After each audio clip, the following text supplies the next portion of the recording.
morning tip. Good afternoon. It is March 25th, 2024. You're listening to a Little Column A, Little Column B, hosted by Will Lemos and co-hosted by Zach Bishop. How are you doing today, buddy? What is going on, Will? You may have missed it, but Major League Baseball actually had the start of their season. The reason you may have missed it, lots of people missed it. It was because it was in South Korea, and it was between the Los Angeles Dodgers and the San Diego Padres. Both those are in California.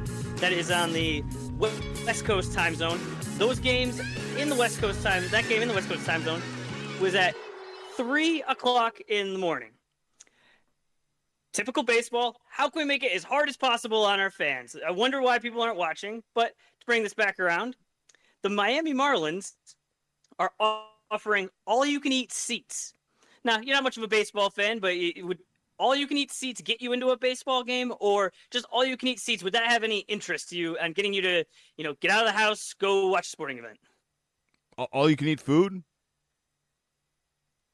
Is that all-you-can-eat? Yep. That's the attraction to this? And when you're in Vegas, the buffet, it's appealing, but I forget who's got the comedian where he's making fun of like the concoction of things you're mixing together at a buffet. It's like you would never have this at a meal ever. You would never order the waffle with the whatever. It's the wrong combination of it. So as appealing as it sounds. This sounds familiar, but I can't pinpoint what comedian it is. Either way, it sounds better on paper, but I don't think it's quite the enjoyment that you ever really want. And anything that you're supposed to eat like a large amount of really can't be that good on its own. Is that a wrong take? Is that bad? Like this is indulging a problem that I don't have and that I think some people do. So maybe it's just me. But I mean, what do you want? You want a mountain of candy? Is that what you want? Like, what is the unlimited item that you this is really worth it for you? What do you want? Crab legs? Like, what is? I can only get these here, and now they're unlimited. This is great. Like, what's the scenario where that's like perfect? I think it's always such an overindulgence. So not for me, and not the baseball's not for me either. That's the problem that I'm running into once I look at it, because initially, tickets are starting at $52. So, all right, $50 for a game and a meal. All right. Now you're talking. But like you mentioned, it's not regular food. It's stadium food, and you can only eat so much of these things. When you see them on the menu, one of them, you have one, and you're probably good. I mean, you're looking at the offerings are hot dogs, chili dogs, nachos with cheese, chili nachos, cheeseburgers, popcorn, peanuts, cookies, non-alcoholic beverages, and water. And so if you're hungry and you're looking to have a day, I mean, initially, oh man, I could eat so much of this. You're going to have one chili cheese dog, you're going to eat like a little bit of nachos, and you're going to feel gross, and you're going to think, this is a terrible idea. Now I have to sit here for the rest of this baseball game feeling just ill, and it's not going to be fun. No, it's not fun. I just wonder if maybe they care about baseball and wherever this location was. I missed it. Where'd you say it was? This was the Miami Marlins. No. Where did they play? They didn't play in the States. You said they played somewhere else. Oh, the opening day was the Dodgers and the Padres in South Korea. Yeah, I think they care about baseball. So if they care, why are we being so upset that we don't care and that they're catering to someone who might? Like this I think is that it's that these teams play, that these teams are from America. I mean, I'd be pretty upset if the Celtics started their season overseas and the game was in the middle of the night. Look, you don't get to put baseball in the friend zone, right? You either ask her out or you don't, right? We don't like it. We're not dating. This is over. We don't like baseball, so we can't get mad about this. We can't just keep them around in case maybe one day, we've already not bought in. Maybe someone else wants to buy into this. Let them have it. I don't see the conflict of this. We still don't care. The fact that we don't care is the only story here. Do you want to talk about a real sport that happened this week? I think you and I don't care, but I think that there are other people that care, and it's just so baffling to me. It just seems like sports and commissioners, people in charge, are getting smarter and smarter, and they make tweaks to their events and to their sports to make them better, and then baseball just seems to almost be going the opposite direction. It's like, hey, what would help? All right, let's not do that. Let's do the exact opposite. I think it's great. I think next year, actually, the Celtics are playing some preseason games. I don't know if it's in Europe or in the Middle East.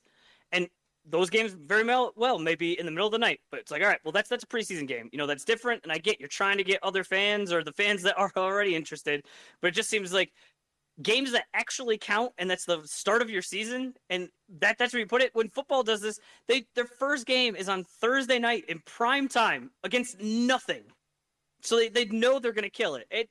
It's baffling to me. All right, I'll give you this. It's basically them acknowledging that the season's too long, and that's how irrelevant this opening game is.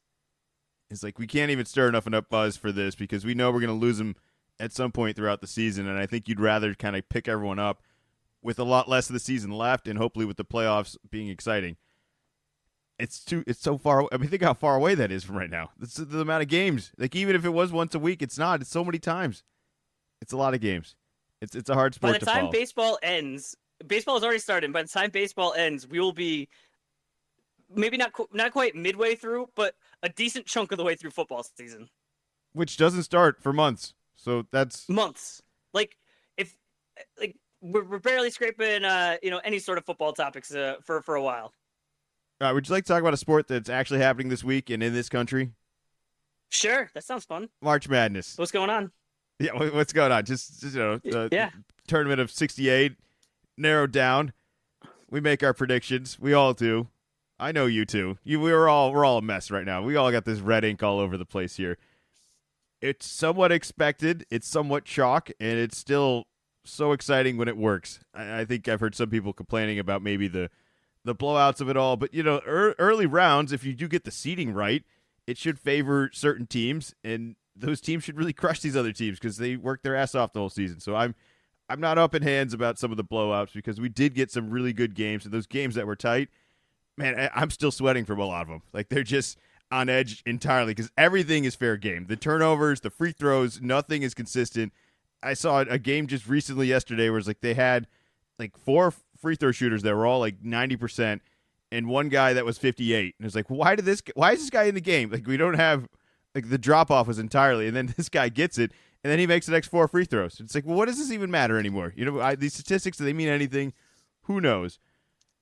We had 2 teams break 100. I don't remember ever seeing that in the first round, at least not with a blowout. Colorado and Florida, 102-100. These are just kind of notes I have just written down of things that's just stood out. I don't remember that happening before. Do you? Like a high-scoring game between 2 teams, not just like a blowout where somebody won 102-50. Not where both teams scored. Where one scores for sure, a 1 seed, but no, not both. So there wasn't a lot of offense in some of the games, but I point to that and it's like, well, you couldn't get more offense. This was in regulation. This isn't even an overtime. As well as the magic of NC State and the joy of the ACC strong is just dominating the world at this point. I mean, what more can we say? Even Clemson, which I don't know how we all just universally, it felt like agreed, overranked, not the hottest team in the ACC, not even looking good in the tournament, just a complete struggle. Kind of kicks ass the first 2 rounds here, and it actually, I would say, had a very, very successful year with the expectations going into this. Which ACC team are you most impressed with, and are you proud to have all these other AC teams being successful with you? It's always weird because you play these teams all year, so they're either your real rivals or, to some degree, your rivals because you play them multiple times a year and you've been around for forever. But it's more for me that, again, this year, coming into the tournament, and good chunk of the year, ACC, they don't have it this year. It's a 2-bid league. It's Duke, it's UNC. That's it. No one else should get in. Look at the metrics. Look at this.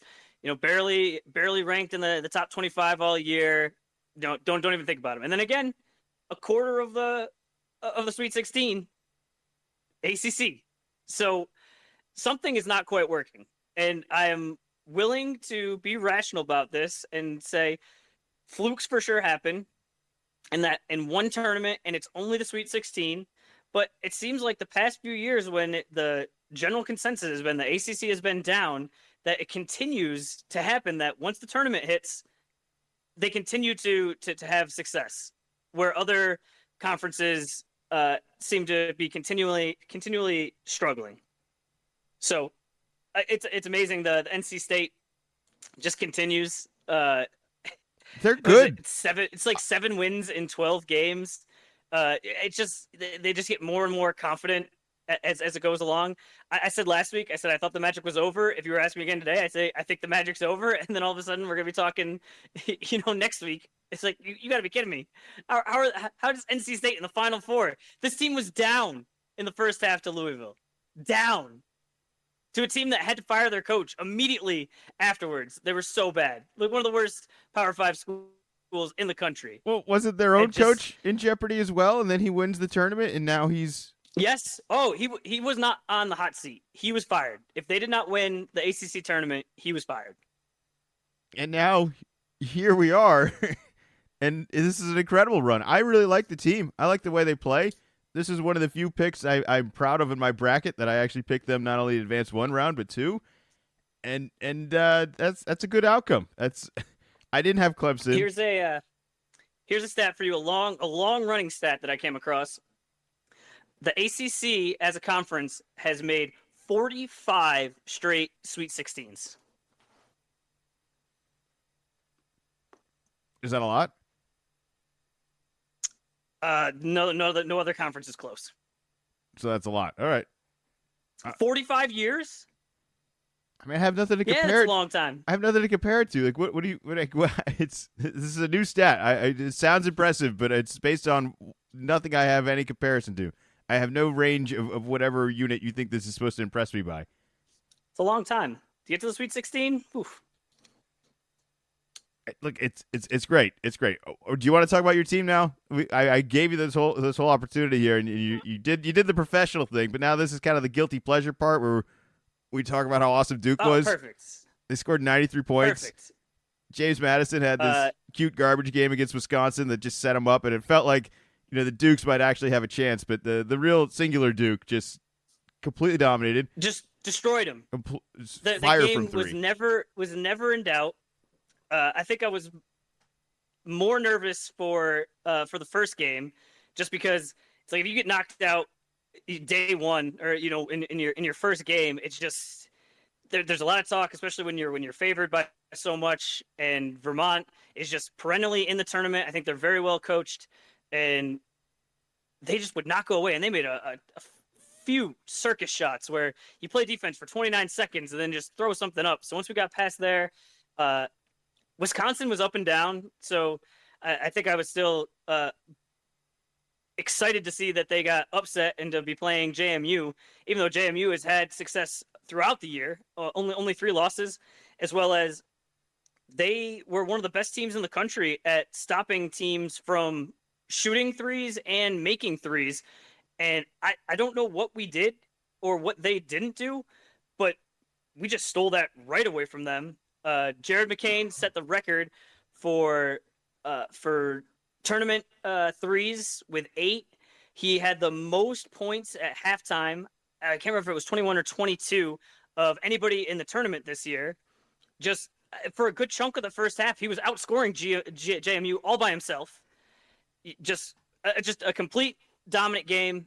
It's going to be a lot tougher going against Houston, but I just like that we went against a team that was not so much of a finesse team. They were a team that was supposed to be real tough. I thought those guards that they had up front, real tough. And just to see after we had the debacle last year with Tennessee, there's been a lot of talk. Oh, this team is soft. They don't have a mean streak in them. I think my pushback on that is that this isn't a football team. This is a basketball team. And that Tennessee game was ridiculous last year with some of what should have been flagrant fouls and just how rough it was. That I don't think it was, hey, this Duke team's soft. It's that if a lot of teams got reffed this way, it was going to be ridiculous. So it was glad to see, hey, tough team came in. Duke was able to say, hey, we were taking it to you. And I look forward to playing late Friday night against Houston. Right, that was definitely one of the better player performances I've seen in the tournament.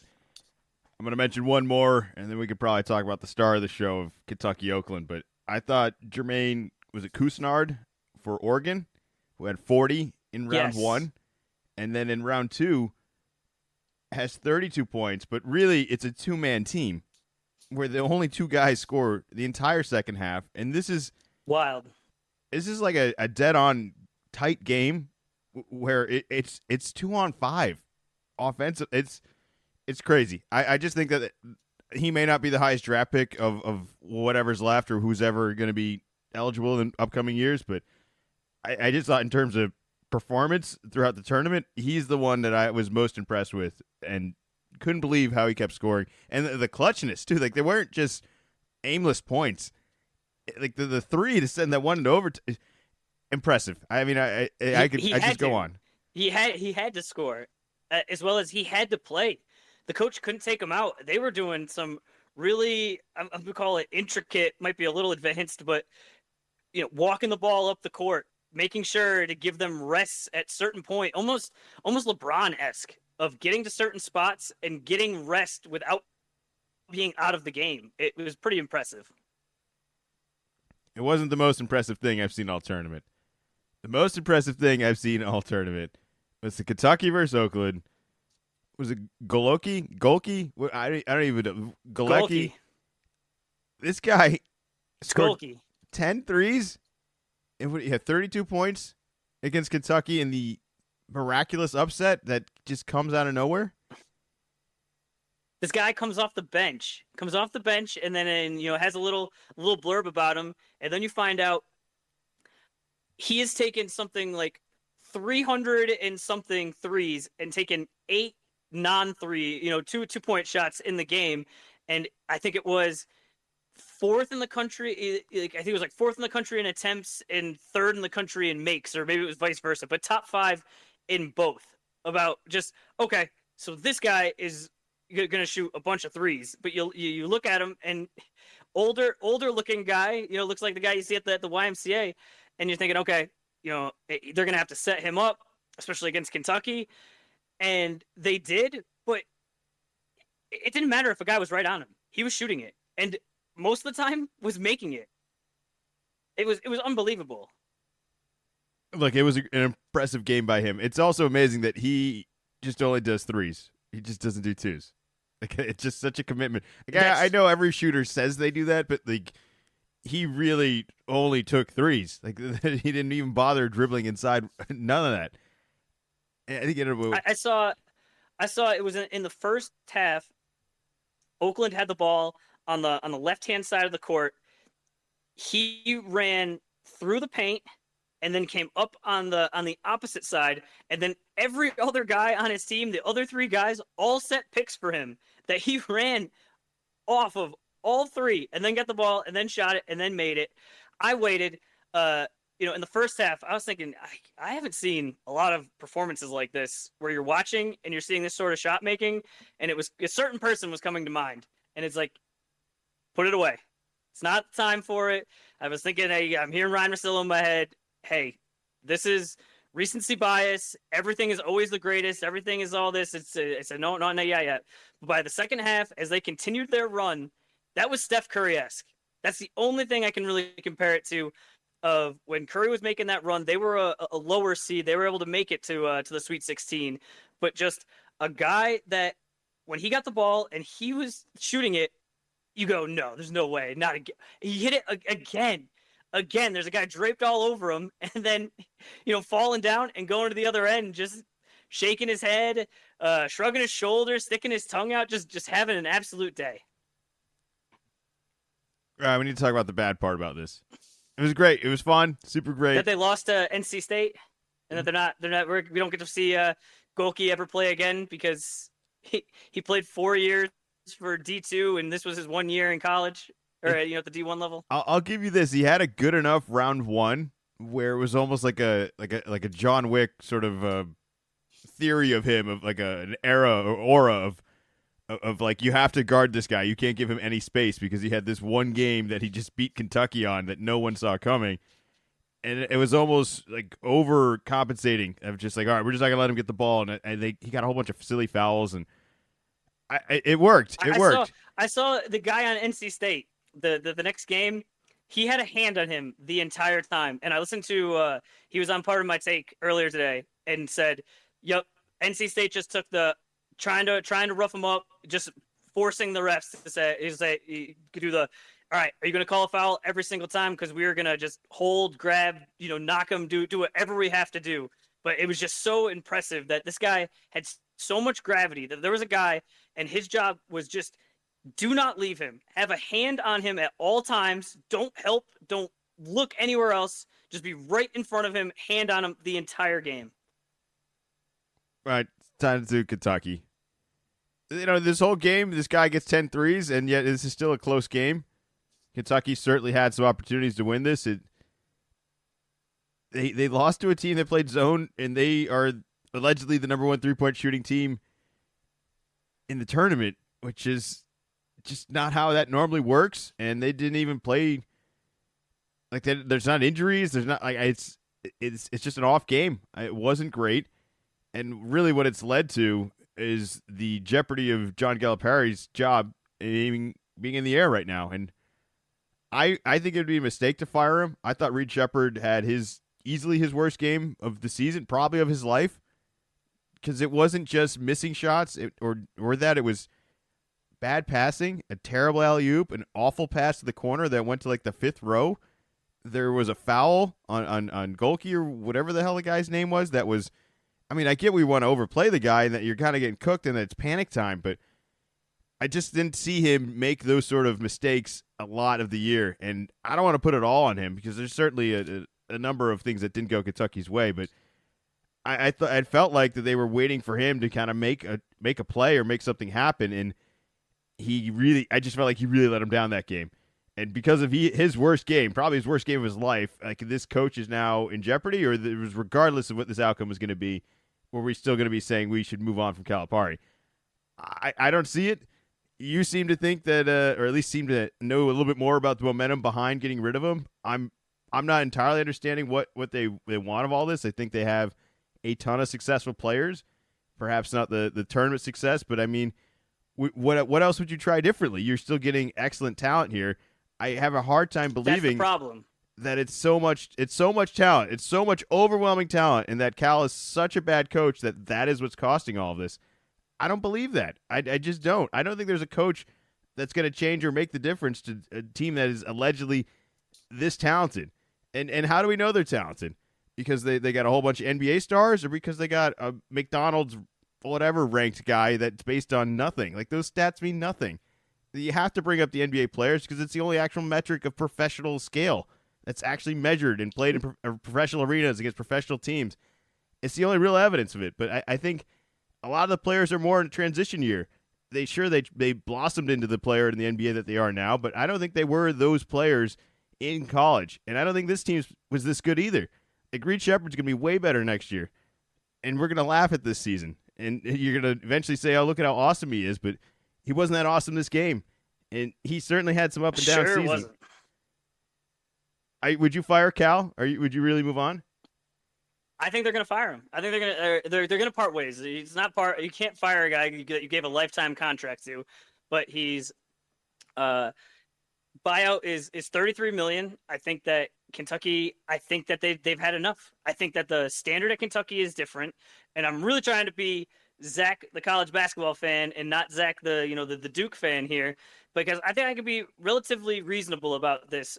There are going to definitely be Kentucky fans that, if you are not consistently making Final Fours, that are immediately, hey, you can't do this. You're going to have other fans that they don't like Cal. They haven't liked him from the beginning because he gets the one and done guys. I deal with the same Duke fans. Oh, you can't go one and done. You need guys. You need guys that are for a long time.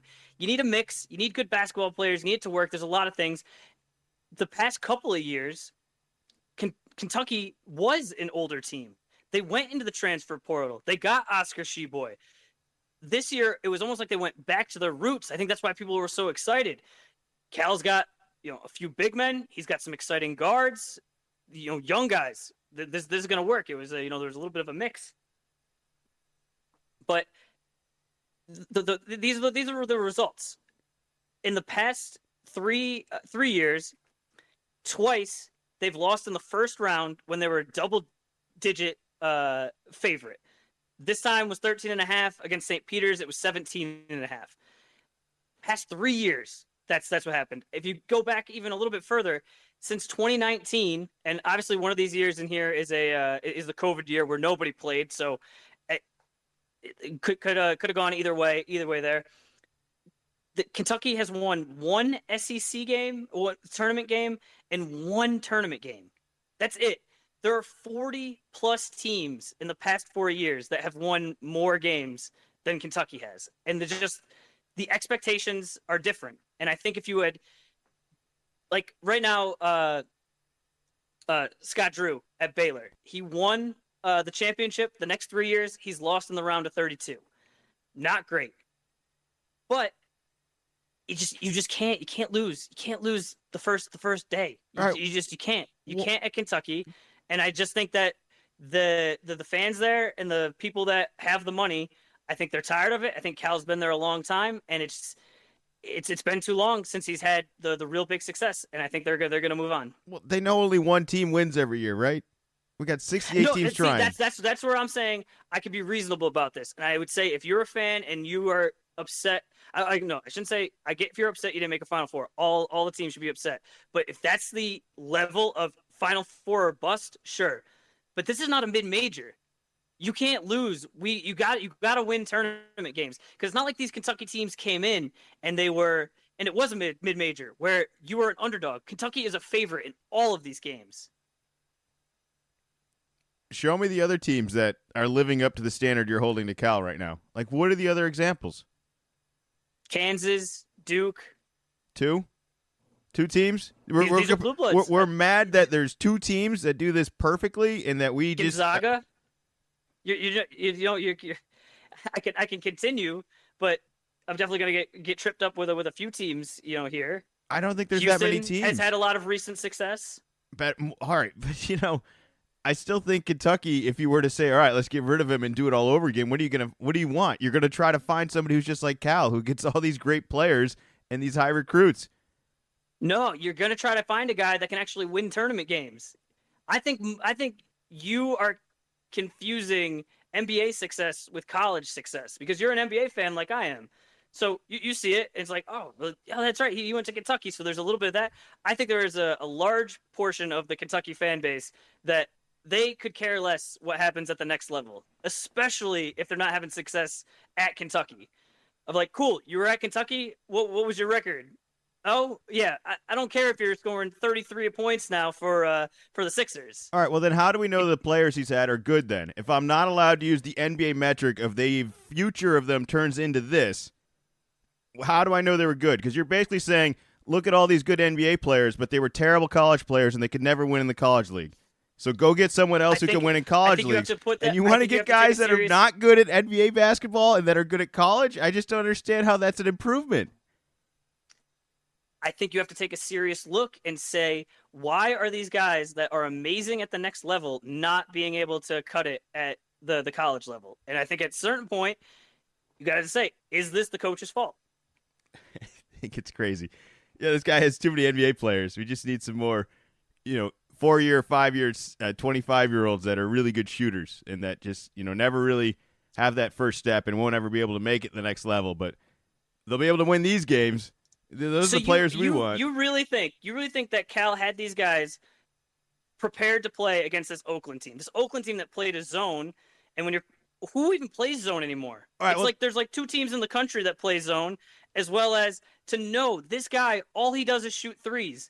And it was almost like you got confused and said, oh, like he kind of shoots threes pretty well, and you kind of guarded him, and then later on tried to hit the panic button and then actually guard him, and by then it was too late, and you could tell, like, by that point, there were certain guys that were getting real nervous, and I think that he didn't have them prepped to play. So all these talented roster, all these big recruits, all the big names on this current roster, they were all held back from watching film. None of them could contain their own power to make the decision to go guard this guy. They're all really good at basketball, but they're not good at that. And the fact that one guy didn't tell them this one game means let's fire him and that he doesn't know what he's doing. Because these players are either good or they're not good. He's the coach. Yeah, but he doesn't play. The players, this isn't the NBA where Giannis can go. Even in the NBA, you see after games when in the playoffs where Giannis gets asked the question and he'll say something like, yeah, I really wish that I had gotten the opportunity to guard Jimmy Butler. It's like, that's at the highest level. He's a former MVP. At the college, you don't get to, even make a comment like that. The coaches, So the best coaches are just the ones that tell their guys what to do every single time. It's like a video game. They just move them like pawns. They don't. I think part of it is getting teams prepped. I don't think it has nearly as much of an effect as you think as the actual talents of the players that are out there. Like, those guys either got to recognize the situation. Then why doesn't Kentucky and Duke win every year? Well, that's what I'm asking you. Are these talented players or are they not? You still haven't answered. Like, is it a talented Kentucky roster or not? They sure blossom into good NBA players, but it sounds like you're saying they're not that good. I think it's Coach Cal's fault. I think that there's a lot of talent, and he doesn't get the maximum talent out of his players. But they would have never had any of these players without him. No.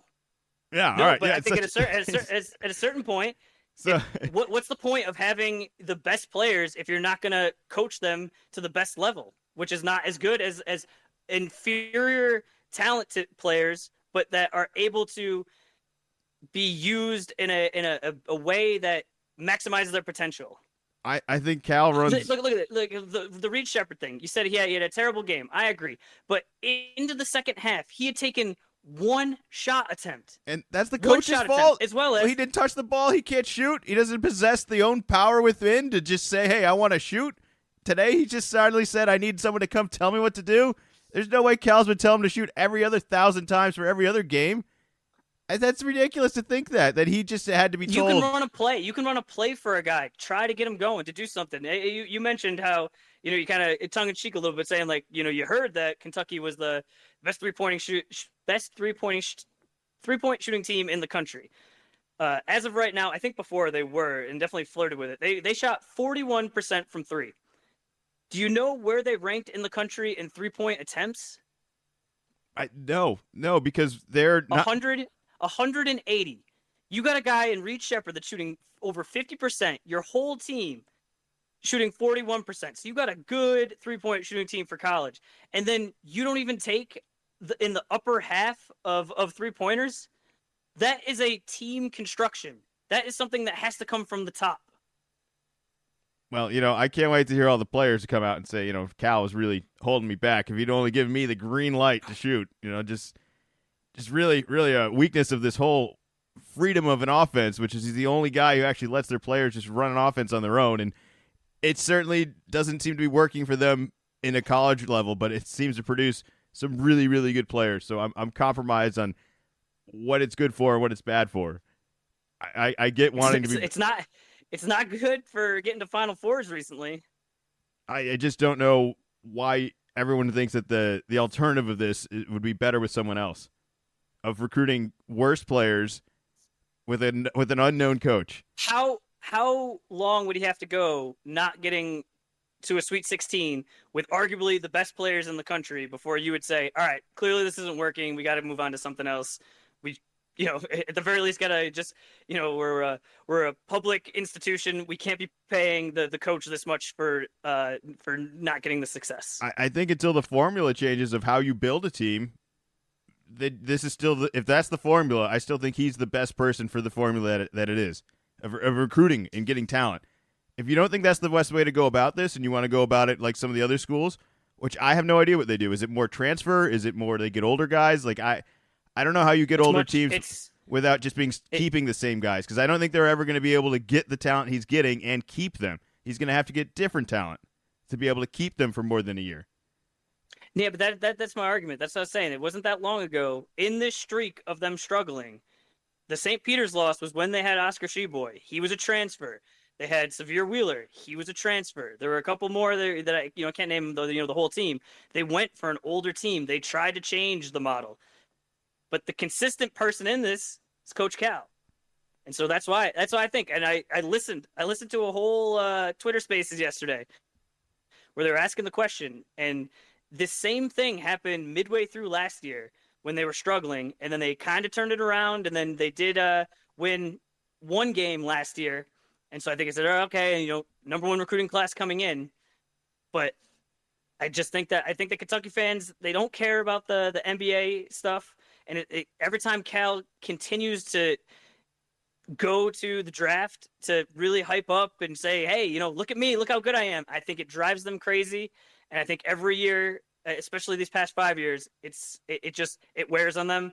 And I'm not saying that you have to win a national championship every single year, but you have to at least win some tournament games. You gotta make it to the second weekend. Well, this is going to be it. They're going to let him go, and this is going to be the last coach with the longest career at any college ever, and then it'll be Self, and that's going to be it. There's not going to be ever a longevity of a coach that's there, because this is the standard we have chosen to hold everyone to, where they just have to deliver every 4 years with guys coming in and out, injuries happening, as well as it being such an unpredictable sport to begin with. You know, we act like we pick perfect brackets every year and that Kentucky is just an automatic lock based on all of this stuff. And every year somebody goes down. It so happens to be them the last couple of years, but, you know, talk to Virginia, talk to Purdue. They lost in the first round as a 1 seed. Purdue's trying to make some magic happen this year. Who knows how far they go. Virginia won a national championship. I don't think Kentucky has quite hit the lows of being a 1 seed and getting knocked out. I think they've maybe fallen asleep at the wheel. They were a 2 seed 2 years ago. When they lost to St. Peter's, they were a 2 seed. Yeah, it's not a 1 seed, but I mean, that's like within a stone's throw away. Huh, Duke, you've never lost as a 2 seed, right? That's never happened. You're the prime A example of all that, right? Yeah, that's what I'm saying. I'm very reasonable that it does not have to be every single year you're making Final Fours. There could be blips along the way. But it just can't be 5 straight years. You got to stop giving me the Duke argument, because that's a fluke. That's obviously, yes, that's amazing, but not every school can be fucking perfect. They're the number one example that counters to all of this. And it's like you're throwing it in my face like every other school is like it. It's like, no, there's 1,000 schools across the country that wish they were Duke too. And you're asking Kentucky, why can't you be the fucking best? It's like crazy. That's their expectation. That's not my expectation. But that's what they expect to be. They're miles ahead of everyone else. They're third. They're like just 1A, you know, off of this. It's still an amazing team that has amazing players. Every other school wishes they had all of this. I just sounds like a spoiled kid crying right now to some degree, of being like, I don't know what more you want.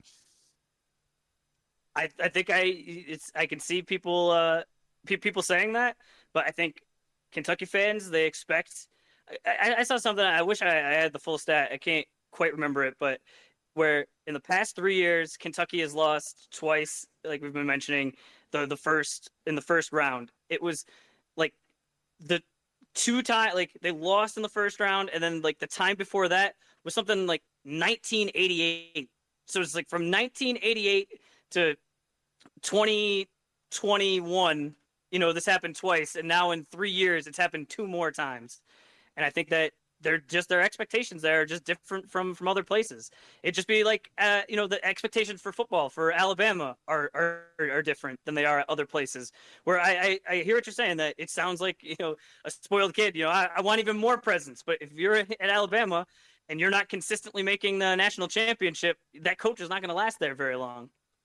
Do you think having a coach for a long time is to the benefit of the organization? Like right now you have Shire, which is a bit of a unique situation because he was a player and kind of an assistant coach for a couple of years and basically bred into the system, and that's fine. It's kind of like he's already been there for a lot of years, so maybe it's not the best example. But he's probably one of the few guys that I think can end up actually being there for, you know, another 20 years, a Coach K era, a Boeheim era, an Izzo era, and getting rid of Cal like this, it just feels like you're starting over in that, and you hope that era comes back. But if we keep having these standards, that era is not going to come there. And I ask you, is that to the benefit anymore then, to having somebody for that long and actually giving a little bit of a leash? Because it doesn't seem like nobody who deserves it or is getting it anymore. Like if Shire goes cold for the next whatever 10 years or whatever this Kentucky run is here, are you going to be done with them? Like if you just, I think that the fans will only deal with it for so long. Man, tough business. Oh, it's for sure. It's a very tough business because he's got to be looking at it and he's frustrated because just like you're saying, he's like, I'm bringing the best guys in here, and then just you keep hitting this wall, and he's got to be thinking like, hey, what, you know, it wasn't that long ago. Won a championship in 2012. Was at the Final Four in 2015. A couple years after that, with 2 Elite Eights, where just on the brink of a Final Four, like couple of swings either way, not blowouts or anything. But it's a very tough business. I mean, look at the NBA. The NBA coaches aren't lasting very long. No, I think it's really damaged. Like the whole year is turned, or like 90% of the league has turned over in the past 5 years. I guess I just thought Coach K was a little bit more of the standard, and it doesn't seem like anybody has any interest in repeating that at all. Do you want to know what the Kentucky fans are the most afraid of? Who the next hire is going to be? They're also happy to get rid of him. No, Who the hell they think it's going to be? no. Their biggest fear is that they say, "Cal, we've had enough of you. We're moving on. We're doing something else." And Cal says, "Oh yeah." And all of a sudden, maybe Cal's been getting a little, complacent, and he all of a sudden, puts the hard hat back on, goes right down the road, and goes to Louisville, who their job is still very much wide open. And Louisville and Kentucky are pretty big rivals, and they play each other every year. And now all of a sudden, he takes all his guys, and now he's coming into Rupp, and now they got to deal with this guy. So I don't think that'll happen, but I think that's Kentucky's biggest fear. I think Cal could start over if he wanted to. You get me. It's a good argument, the age thing, though. It's like, why? Like, I get he doesn't want to do forever. Like, everyone says that, but at some point it is like, hey, I'm whatever age, and he's 65, so retire the normal retirement age, for an American. For a college coach, I mean, we've seen some guys go older, but I think, at that age, it's more on him. Does he want to go anymore? I believe there's some sort of writing in his contract, because like I said, he's got a lifetime contract. So I don't even know how firing him really works, because it's a lifetime. But I think there's some wording in there that if he would like to no longer coach, there's an easy way he can slide into an administrative role to deal with the team. So I'm wondering if that's something that maybe it's not his full decision, but there's enough push from the surrounding parties that say, hey, Cal, why don't you come out, make it like this is your decision. You move into this administrative role. You're still around the team. You can help us pick the next coach. You're still part of the family, but the coaching is done. I really don't think it's the worst gig, and it is a gig that he would crush and that every school would beg for him to do for them. It's not like they're benching him entirely. You know what I mean? Like, there's still some value, I think, to having him in his association over the last couple of years with him for this. Let me ask you this. Do you think they would be happy if he said in the post game that for the last couple of weeks he was just thinking about next season? I cannot imagine that would have gone over well. Because that's an actual quote from Bill Self himself with Mr.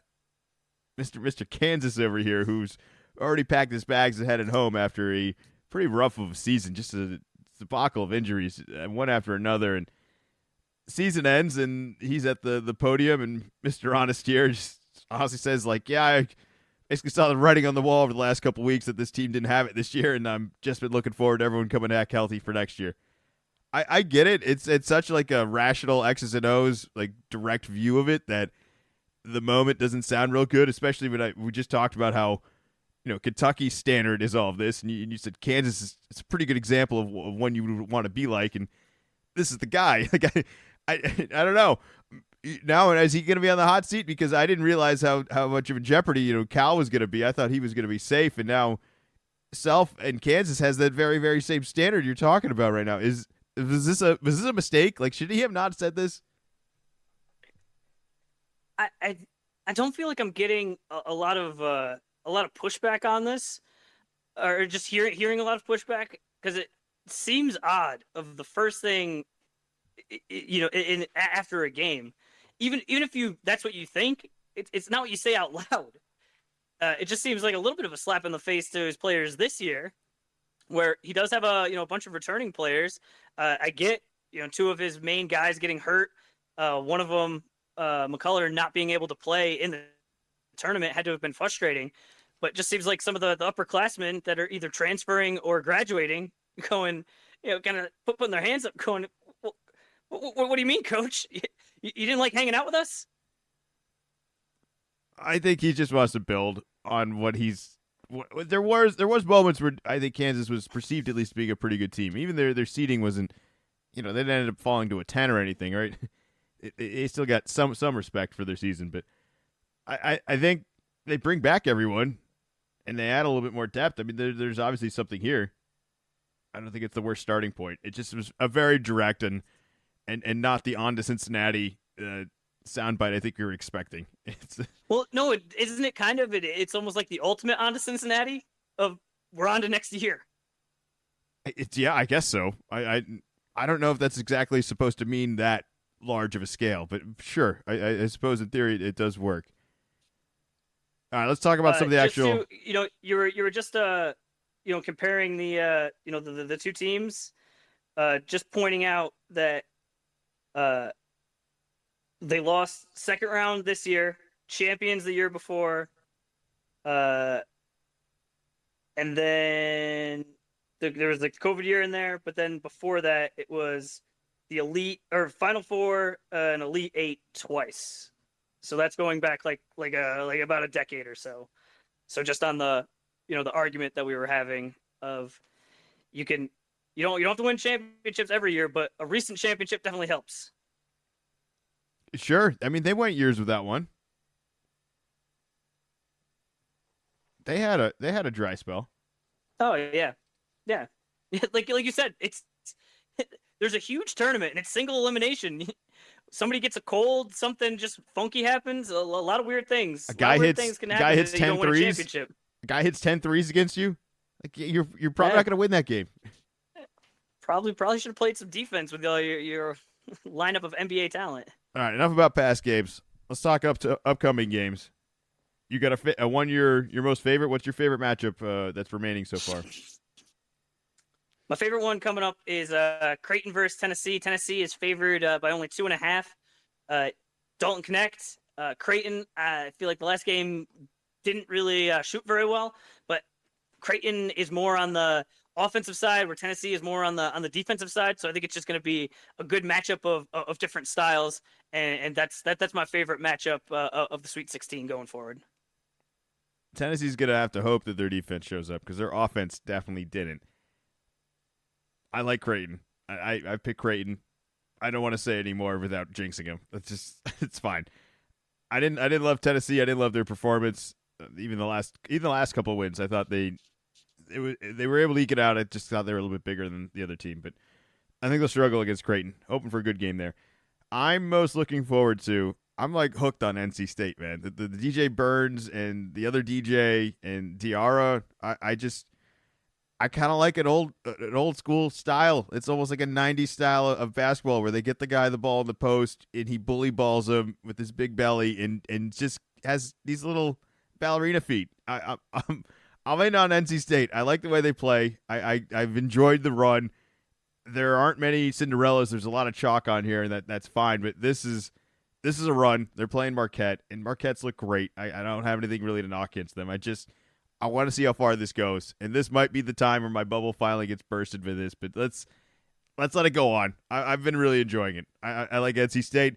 I like all the ACC teams. I wasn't so high in Arizona, and now that Clemson's looked like this the last couple of weeks, I think that's another one.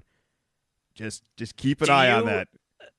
Do you prefer a tournament to break the way it did this year, where there are only a couple of major upsets, but then the Sweet 16 has most of the favorites, or do you prefer more like last year, where a lot of upsets, and then once you get to the Sweet 16, you have much higher seeds, where you just mentioned NC State being the 11. That's the only double-digit seed this year. All of the ones, all of the twos, all making it to the Sweet 16.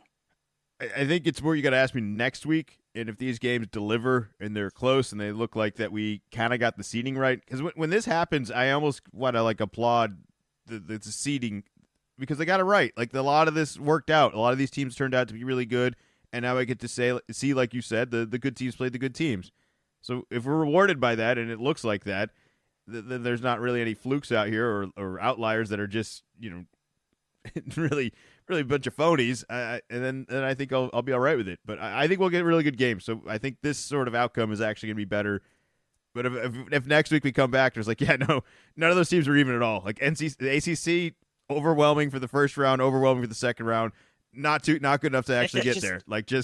We hit the wall. All gone. What if I'm not saying this, but I'm saying what if suddenly all four of these teams end up not advancing out of this, and it's a completely different story next week. It's funny how it could just flip I like don't that. think that's I don't think that's crazy to say. Clemson is an underdog. They've been underdog a couple of times. Duke's going to be an underdog against Houston. NC State's definitely going to be an underdog. UNC's going to be the only one that's favored. Yeah, but it never plays out that way, right? Like it never. Like yeah, it should. And on paper, if we're making predictions again, yeah, no, I think you're right. But one of the underdogs is gonna win, right? Like it's not gonna go all chalk. All right, Well, I sure hope so because my team's an underdog, and I think we're riding pretty high right now. But look how high JMU was riding from Friday into Saturday, and then what happened on Sunday. Wisconsin Life comes at you real fast in the tournament. Wisconsin was terrible, and honestly, JMU was terrible. That was an awful game. That was brutal to watch. It's just the amount of turnovers, and then just like, hey guys, this is the playoffs. Like, can we clean it up a little bit? Just let's talk brackets. We filled out a couple. We did not make a bet this year, but there is a bit of a gentleman's bet amongst us, we'll say. I think St. Mary's is easily the most red ink I got over here. I mean, Kentucky, sure, but nothing. I didn't have them really going anything crazy. You had Auburn in Auburn burned me. Auburn was a big burn. Never should have trusted the SEC. Lost the first day, or their first game. I really like them. I'm making a new rule for my selections on every March Madness. Would you like to? What's that? I think that the Ivy League has won in the first round consistently enough that he could just blindly pick it every year, and over half the time I think you'll be happy. And I don't Here's think the thing, though. I don't think there's many guarantees Yale like that. wasn't even the number one seed in their conference, so I thought they've already used up their magic, so they're not going to be able to use it again. And then, just like, how'd this team beat Auburn when you see them last night just get destroyed by San Diego State? Would you acknowledge the rule has some advantage? Just always pick the Ivy League. Harvard is dominated. I'd have to do some research. I don't know. That doesn't sound right. No, Harvard's won the last couple of rounds. And then when it wasn't them this year, that was the red flag of like, hey, maybe it's not this year. And then here we go, Yale. And then I watched the Brown game, in which Yale, like you said, shouldn't even won that game. It should be Brown that's in this, and I wouldn't have picked Brown at all. I'm always picking an Ivy League, regardless. Okay. Though this was the I'll year. remind you of that next year. When it's Harvard again, it'll feel better. If it's just random whatever. If it's Brown, I don't know if it would be great. All right. Any other teams you want to? The little woes about here, a bracket here. Let me give the actual breakdown. In the podcast league, I am up by 8 points. In the high stakes, high reward, I am up by 14 points. I am down by 8 in the ESPN league. But do you want to know what the really big problem is? I have Connecticut winning in all of them. You picked UConn to win in all of them, and I picked UConn to win in 0 of them. So even though I have a okay lead, I would say that I am in very big trouble. UConn has not sniffed a close game. This has been 8 games in a row dating back to last year that it has not been even a little bit close. So I do not feel good about my chances.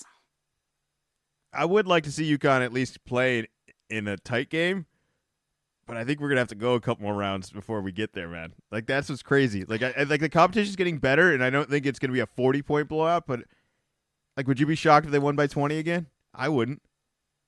No, they're going to be playing San Diego State. We're actually getting a rematch of the championship game last year.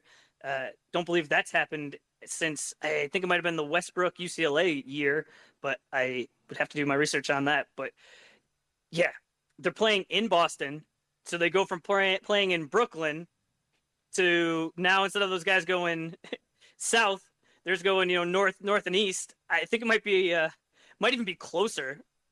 Getting to Boston for the UConn fans, but they're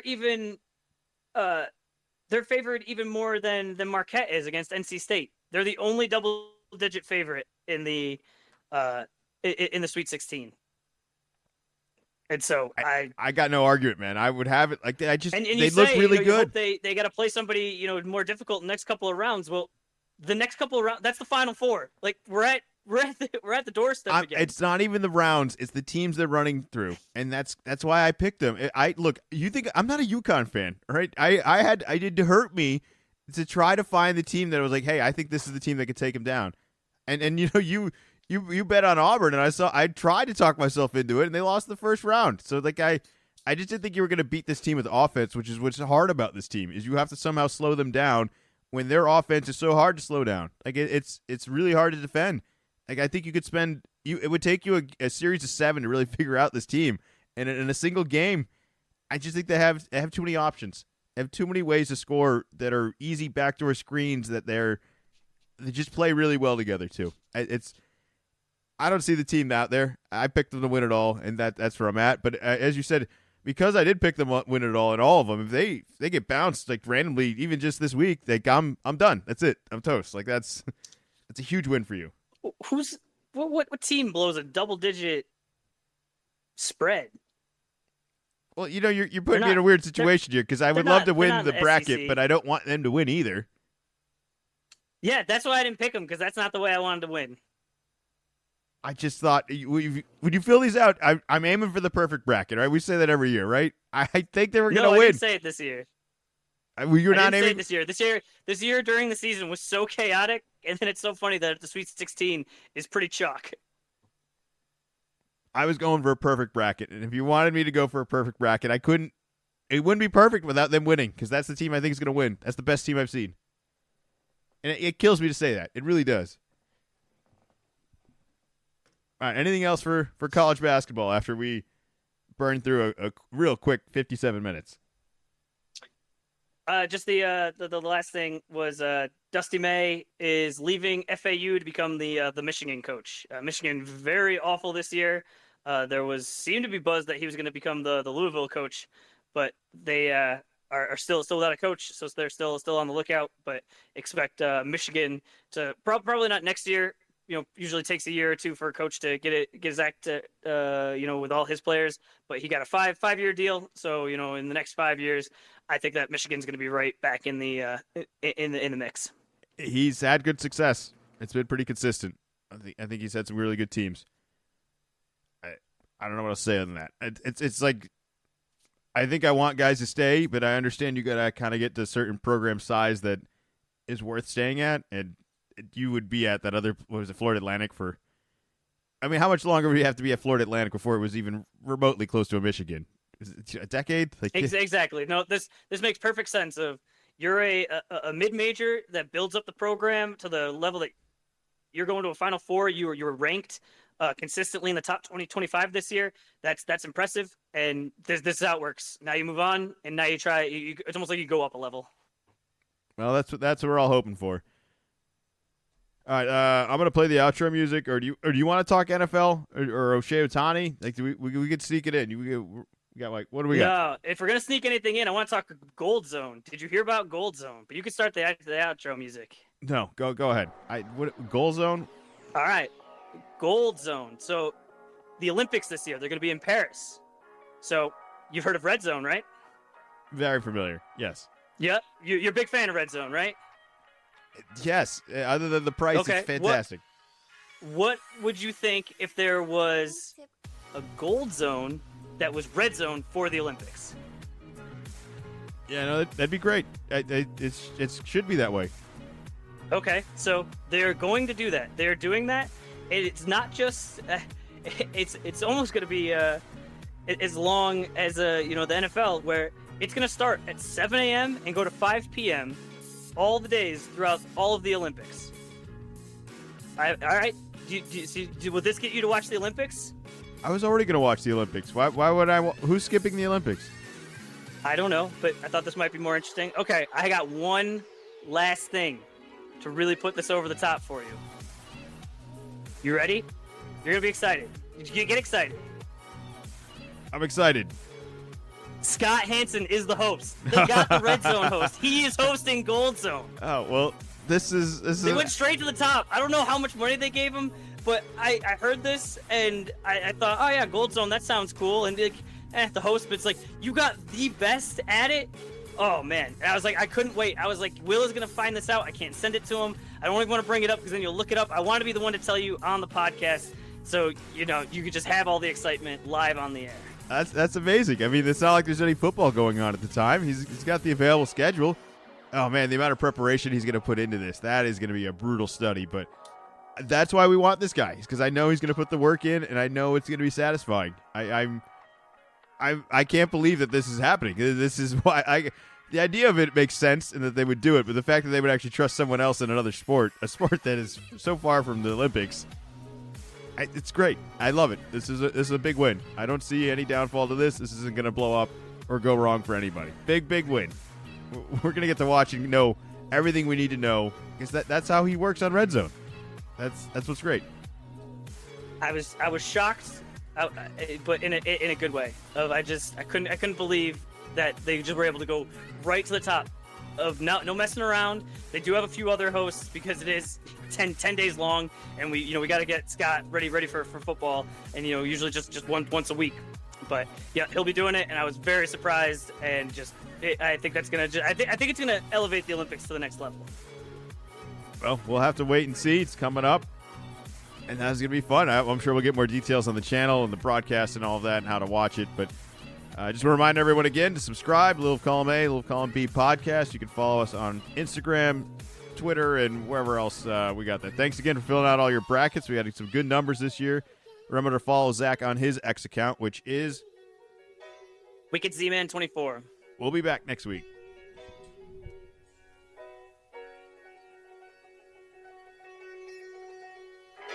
Little column A, little column B.